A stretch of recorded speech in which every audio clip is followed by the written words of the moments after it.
Hello, welcome to Livestream Monday, uh, the day of the week where I talk about things. So I'm gonna wait as usual for a few minutes about waiting for people to come on. So I know it takes a while for all the notifications to pop up, and if you RSVP, you should get a notification when it's time to join. So while we're waiting for a couple people to come on in. Hi, Carrie. I wanted to talk about my personal experience with getting back into the craft and why this subject is kind of near and dear to me. So a few years ago, I felt disconnected. There wasn't any one thing that made me feel disconnected. It was just kind of like just something I kind of noticed all of a sudden. And I mean, I could still, do ritual. I could still manipulate energy, but I felt like I was feeling that up here and my connection takes place like down here, if that makes any sense. It felt more shallow than I would have liked. And so I lived with it for a long time, just hoping something would change. Like something will click, something will change. Turns out if you don't do anything, most likely nothing's actually going to happen. Turns out. So I want to talk about kind of what I did, and what I'm going to go through today is something that I did, and it will work whether you have felt a disconnection or whether you have kind of taken some time away from your path for some reason. I'm going to go over like 6 things, I think, like 6 kind of steps to help you get reconnected with your craft. Now, you don't have to do all 6 of these things. I say that there are 6 because I know many people like formulas and like easy to follow steps. So there are 6 things to go through, and I'm going to go through all 6 of them. I'm also going to try to not let this be an hour. I know I want to cut this off like no longer than a half hour because I know my live streams have been kind of long lately. So let's just start talking about getting back into your craft. So step 1 is exploring the root. So let's think about, oh, I'm sorry, Liz. I'm giving you a heart. I know you can't hear me. What made you leave or what made you take a break? So before we actually start talking about getting back into the craft, it's really important that we explore why we kind of left and making sure that is resolved. Because if we want to have a practical path that works really well, it's really important to figure out why we kind of strayed or left in the first place. So that could be family, that could be your job, that could be time management. It could just be the fact that you might be rethinking your beliefs. It can be anything. And you might not even know what has made you take a break. But if you do, make sure that's resolved, or that it's as good as resolved as it's going to be. Because, if you don't want to set yourself up for failure. And we're going to talk about that a few times on here. Sorry, it's really hot in here. Thanks, Southern California fall. So we're going to talk about, setting yourself up for success. If you want to have a successful spiritual path where you feel good about it, it's important that you do not set yourself up for failure.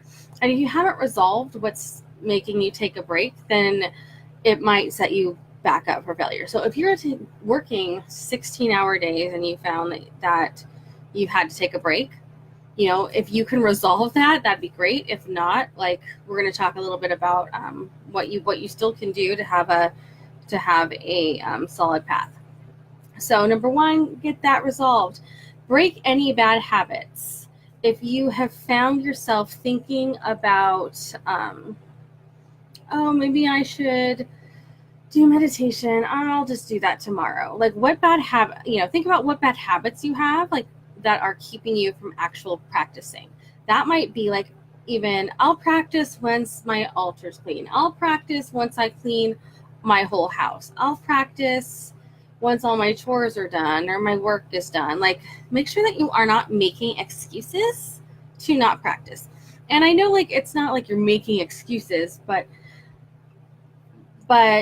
sometimes it's easy in our head to like think like these conditions must be perfect, so I may practice my witchcraft path. Like, I want to be able to not worry about anything else and just practice my path.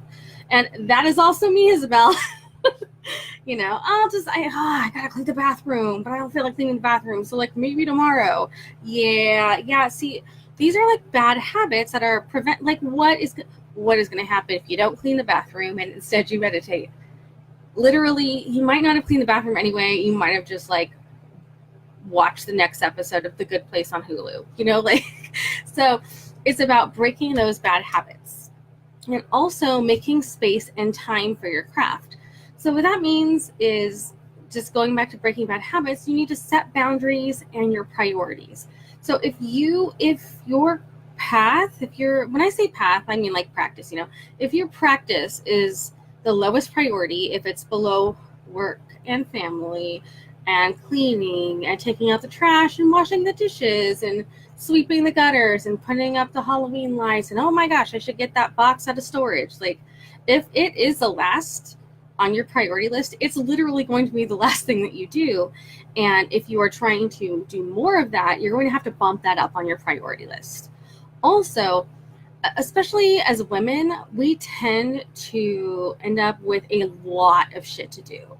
Like, that can mean cooking and cleaning and work and helping out your husband and making sure so-and-so has aspirin. And, you need to create some boundaries and start saying no to things that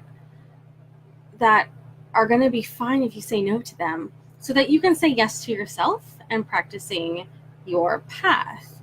So you might, hi Raquel. So you might have to say no to cooking dinner once a week. No, I'm not cooking dinner on Monday because I need a day off, and that might be the day that you do your practice, or that might be the day that you do your live streams. So, it's about creating and setting boundaries. And if you're not if you haven't liked my page, I do have a Facebook page that's different from this group called Ivy Rose Latchford. And I just posted, I think a couple days ago, a post. It's an article about how setting boundaries is like your own personal magic circle. So if you haven't read that, if you haven't liked my page, I do share like curated content over there, like cool things that I find on the internet. I share that there, not here. So check that out. If you have problems setting boundaries, that might give you some ideas or some inspiration. So again, we're exploring the root of why we've kind of strayed from our path. Like, what made you leave or take a break? Is that resolved? Break the bad habits that you're having and make space and time for your craft. Set your boundaries and your priorities. Okay.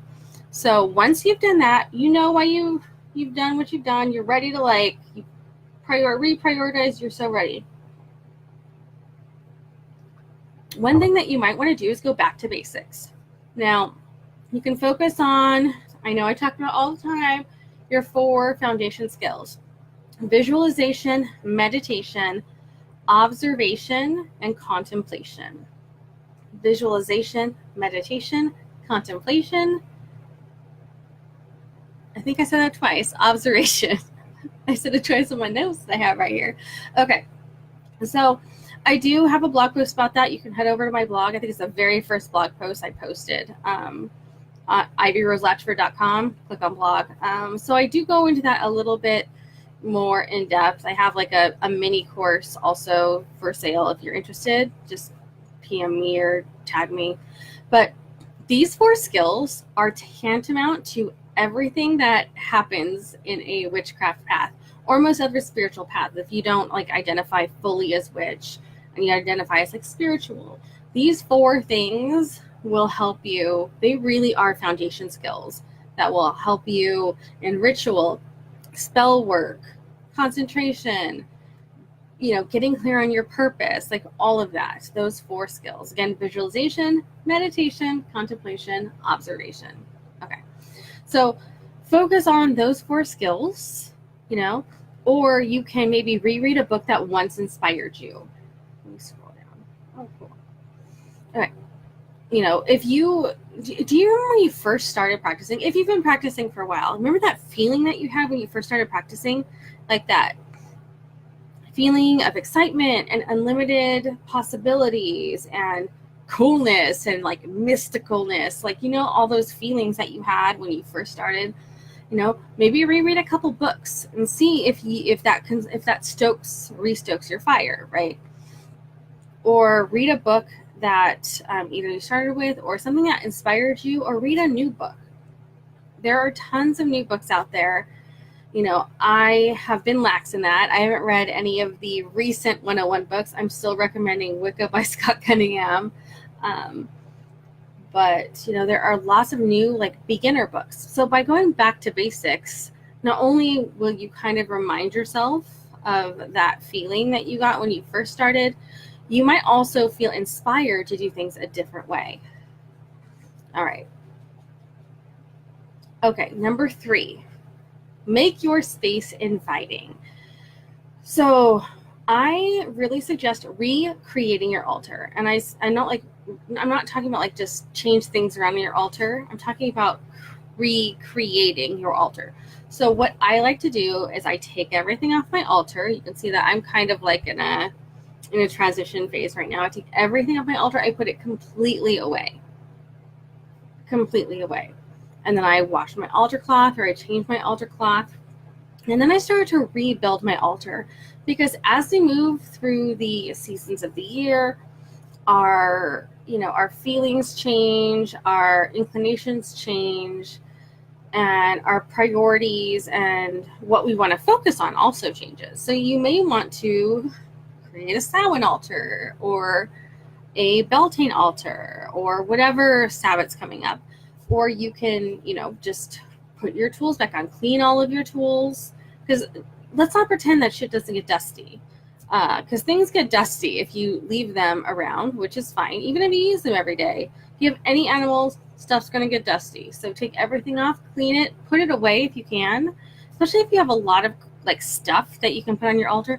Put everything away and you have a blank canvas to start again. And what this does is this makes you kind of really rethink and place things specifically, and intentionally on your altar, instead of just seeing the same thing that you always see.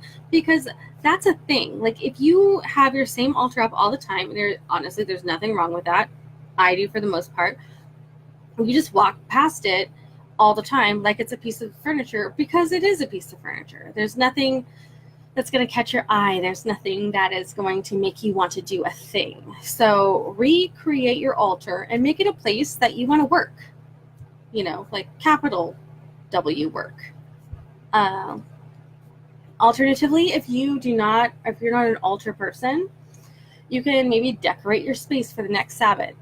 Right now we have Samhain, which is like the time of the coolest decorations ever, or maybe even like buy something new. If you buy something new, you might feel inspired to work more, with your altar. So make your space inviting. So far, we talked about exploring the root. Why did you leave? Break your bad habits, set your boundaries, priorities, get back to basics, your 4 skills, and any books, and then making your space inviting. The next thing is to get organized. Again, I'm talking about all of these things. You don't have to do all 6 of these things that I am mentioning, but some of these things might call to you. So just listen and see what calls to you. Okay, so get organized. If you are earth sign, like a Virgo, like this crazy Virgo right here, getting organized can really help you stick to kind of a plan. Especially if you're like a bullet journaler or whatever, if you have calendars and lists, if you like being organized, if that's something that makes you feel kind of safe and secure, that's definitely for you. So take some time and make a list of what you want to do. When you envision your practice and what you want it to look like, make a list of that. What do you see yourself doing? Okay. So make a list of what you want to do. and then kind of create a calendar, put it in there. If you want to meditate for 10 minutes 3 times a week, put that on your calendar. Create your calendar, say Monday, Wednesday, Friday, I want to meditate for 10 minutes. Easy peasy. Full moon, I want to do a ritual. Even if it's just light a candle, put my crystals out, take 15 minutes and stare at the moon and sing. Whatever ritual is to you, because ritual and ceremony are going to be different person to person. To a Wiccan, that might mean casting a circle and calling the quarters. And to somebody who's a little bit, more eclectic, that might just mean sitting with a drum under the moon for 15 minutes. So think about what that is, what that looks like to you, and how you feel about that, and create a calendar. And the most important thing is take this calendar and integrate it with your regular calendar. Because if you have like a separate spiritual calendar, you are literally separating it from your regular life, which is, if that works for you, that's great. But that is not going to work for most people. By integrating your calendar, you're kind of integrating, that magical and mundane. We talked about it a lot. It's how we create our magical life. So by integrating that with your regular calendar and your regular to-do list, it makes it part of your regular life and not something outside of your life, that you are forced to make time for. It is right there. Clean the kitchen, meditate for 10 minutes, put the kids to bed. So what you're doing is you're actually integrating it into your life. And the more you do that, the more likely you are to stick to that practice. All right. So number 5, I noticed implementation, do all the things. So you've planned to do the things. Now it's time to actually do the things. So going back to kind of plan your next Sabbath ritual. So it is October 1st. Do you want to do something for Samhain, which is the 31st or roundabout? Start planning that now. Make a list, make a plan, brainstorm, get on Pinterest, decide what you want to do. Do you want it to be with your family? Do you want it to, do you want it to be with your coven sisters or your spiritual sisters? Do you want a little women's circle? What do you want to do for Samhain? And we're going to talk about Samhain on the 22nd, I believe. And the week before that, we're going to talk about creating practical ceremony celebrations. So we are going to talk a little bit more about creating those practical celebrations that you'll actually be able to fit into your life and your lifestyle. But start thinking about what you want to do.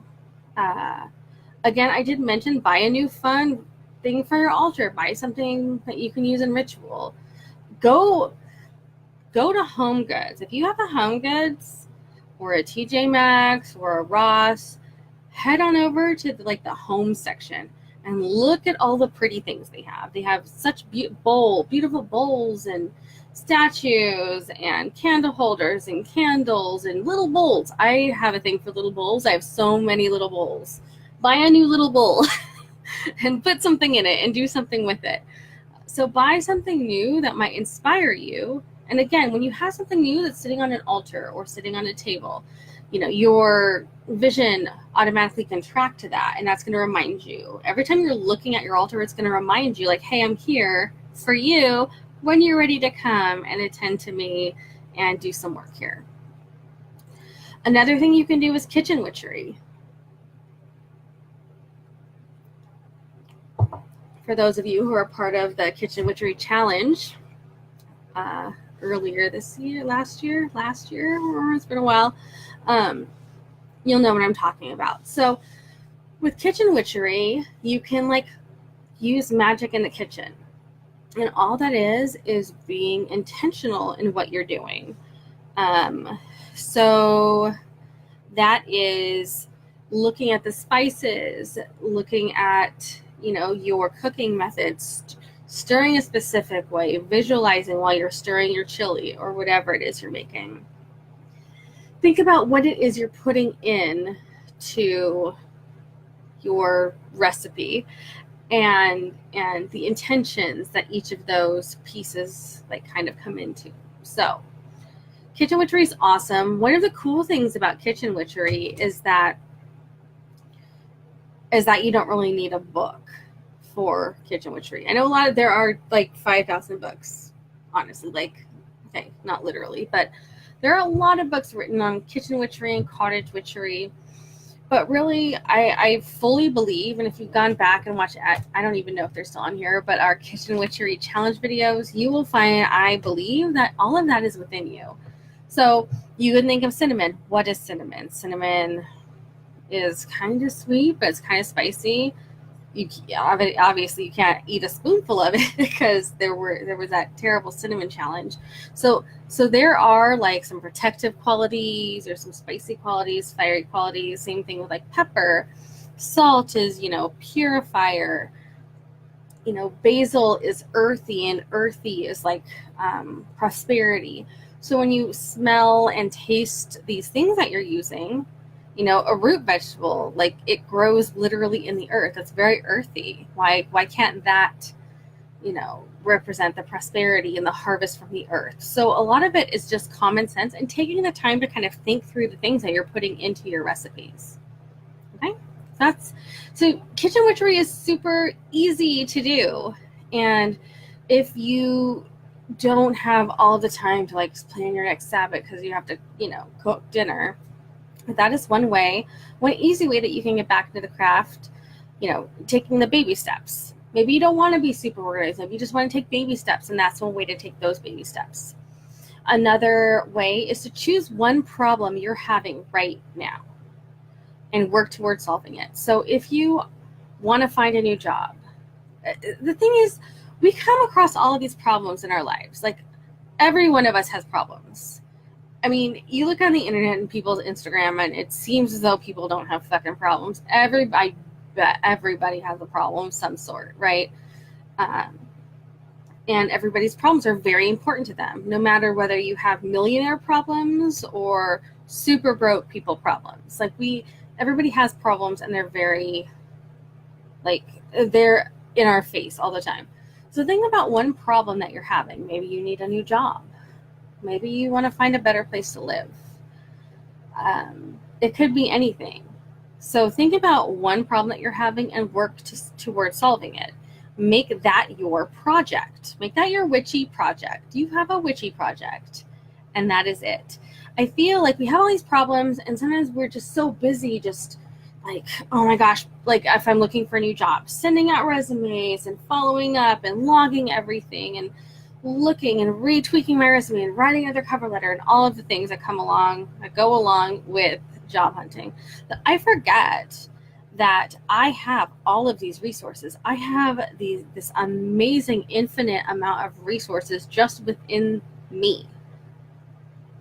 I can put my intentions out to the universe. I can dress a candle. I can do a working. I can meditate. I can visualize like how amazing my new job's going to be. I can manifest that shit. And sometimes we're so busy on this like practical level, like just feeling all of this pressure and this tenseness, that we forget that we can drop deep inside of ourselves, and work from that like sacred space inside of us to help manifest things. So that might look like meditation or visualization. That might look like scrying. Might look like oracle work. That might look like spell work. That might look like dressing candles every day and burning them. That might look like very focused visualization. And that's the thing, it's going to look different to each of us, our like manifestation techniques. But the important thing is that you remember that you do have that inside of you. So don't get so wrapped up in like all of the stuff that's happening on the physical plane. And I am super guilty of that. That's the only reason I know to say that, is because I'm super guilty of that as well. But don't forget, you can meditate. You can ask your guides or the gods or your higher self, however you see that, to help you. You can ask them questions and meditate and get the answers. So don't forget that you have that. So choose one problem and work towards solving it. Okay? And then the last thing that I want to talk about implementation, doing the things, is the 5-second rule. And I'm not talking about the 5-second rule, like if you drop your hot dog on the floor or whatever, you can pick it up and eat it. That's not the 5-second rule I'm talking about. Mel Robbins is a coach and a speaker, and she has done some talks about the 5-second rule. And this is the 5-second rule. If you think about something, you have 5 seconds to act on it, or it's gone forever. That's all. It's gone forever. So, for example, in a mundane kind of way, like, oh, I should clean the toaster. Yeah, I'll do that later. And then I'll never think about that again. So when you think about something, you have 5 seconds to act on it. And now let's not pretend that we can always act on it. Like, oh, I should meditate. Like, I'm at work. I'm just going to stop and meditate. That is not always like available to us. It would be amazing if it was. But within those 5 seconds, write that shit down on your planner. Meditate tonight. And even if you don't do it tonight, honestly, you'll see it in your planner, and tomorrow still you might meditate. So you have 5 seconds to either act on it. Either do it or like carve out space in the future and write it down. So if you want to look her up, her name is Mel Robbins, and she has a lot of talks on the 5-second rule. She's amazing. Okay, so we talked about exploring the root, make sure everything's resolved that has kind of kept you from the craft, getting back to basics, making your space inviting, your altar or your like living space, getting organized, making a list, creating your calendar and integrating it with your actual calendar that you look at all the time, and then doing all the things, implementation. So the sixth thing I'm going to talk about is establishing momentum. Okay. So momentum carries us so far, so much further than like writing something down here, and in 2 months I'll do that, in 4 months I'll do that. That's all helpful. But when you do things, when you create a routine, once you create your good habits, once you're like if you practice every day for a week, let's say, I'm not saying that you should or you can't, like whatever. Not everybody's lifestyles allow for that sort of thing. But let's say you meditate. I'm just going to keep using meditation as an example. You meditate 5 times this week. Next week, you're a lot more likely to meditate.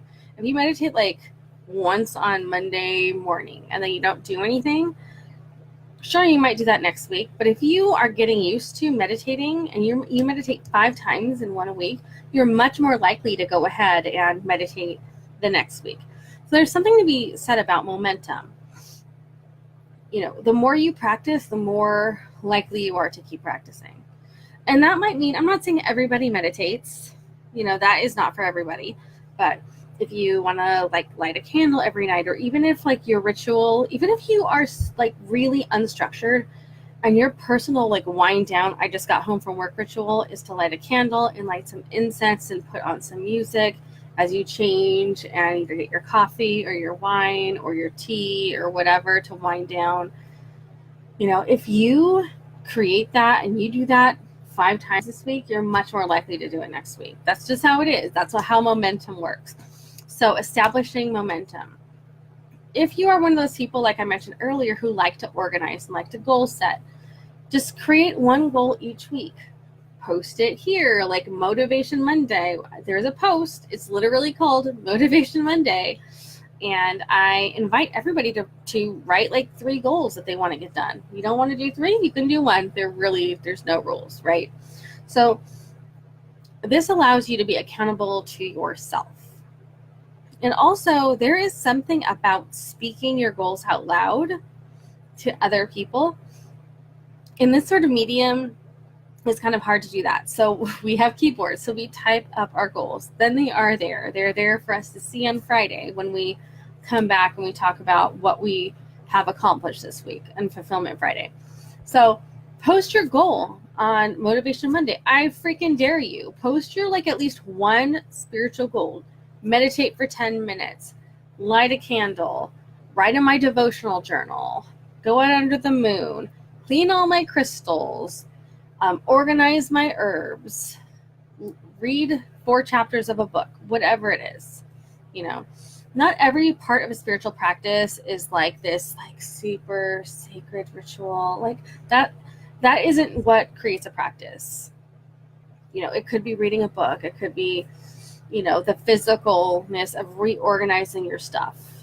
If you've got a lot of stuff, cleaning your crystals, cleaning your altar stuff, like all of that contributes to your spiritual practice. So do not think like that is not part of your practice. That is part of your practice.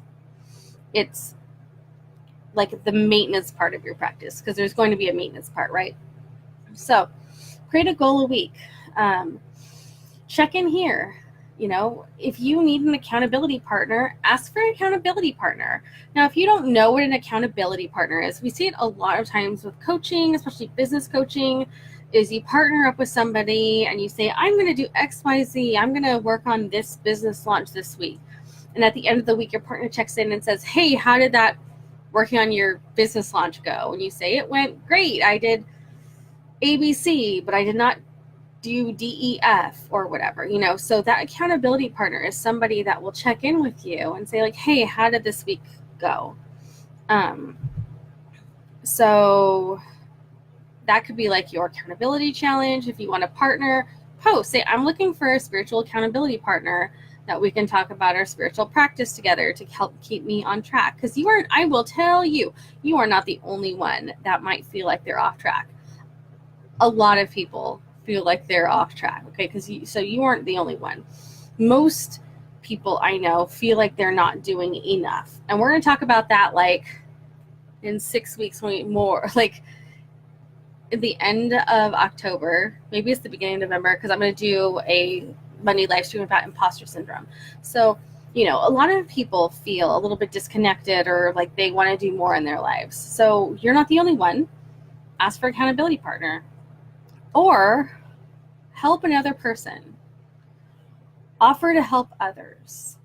So if you're somebody who's been on this craft path for a while, don't be afraid to, when you go into these other witchy groups, because I'm assuming you're probably part of other witchy groups if you're here, or even here, like if somebody asks a question, don't be afraid to reach out and say, hey, like I'm here for you. You can feel free to ask me any questions you want. Because, if you think back, when you were new, like it would be amazing if somebody would help you and answer all your questions. So volunteer to be a mentor to somebody else. And in doing that, you might find yourself more inspired to kind of take on more in your spiritual path. And finally, join a group. So I have I think I've got a couple blog posts. If you go to my blog, which is again at ivyroselatchford.com, click on the little blog link about joining groups, finding other pagans. I know we've got a post about that. I can link it here. If you want me to link it here, let me know, and I'll be happy to respond with a link. But find a group, because in a group, you're going to have to take some responsibility, and you're going to be held accountable for what you do. So, for example, in my group, I'm the high priestess. But in my group for Sabbath rituals, we all have responsibilities for each ritual. I don't do every part of the ritual. I don't write every part of the ritual. The priestesses, the initiate priestesses, are all trained to do that. All our priestesses are all trained to do all parts of the ritual. So, one of the sisters might write the evocations. One sister might write the guided meditation. One sister might write the lore, the statement of purpose.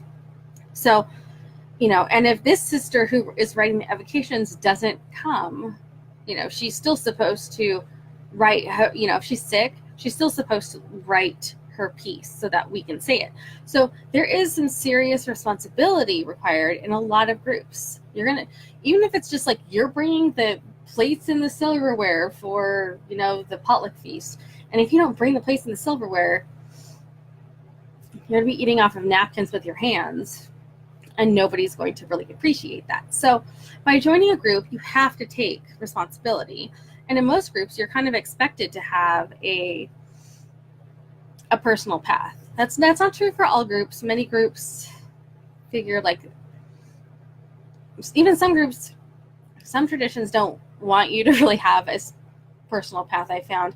I personally would stay away from those groups, just my suggestion, because I think your personal path is so important. But there are groups that you can join, and then you'll be kind of forced to take responsibility, and then you'll have to come to SBOTs, and you'll have to go to classes, and you'll have to write your workshop or whatever. Excuse me, I have allergies. So if you join a group, you're probably going to have to take on some responsibility at some point.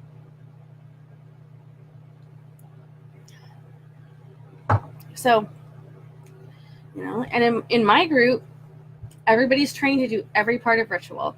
Everybody's trained to be able to do everything. So you were going to be, at some point, expected to do everything, So, and on that note, at the end of this month, the Independent Witch program is definitely launching. I've been talking about that for a while. So it's definitely launching at the end of this month.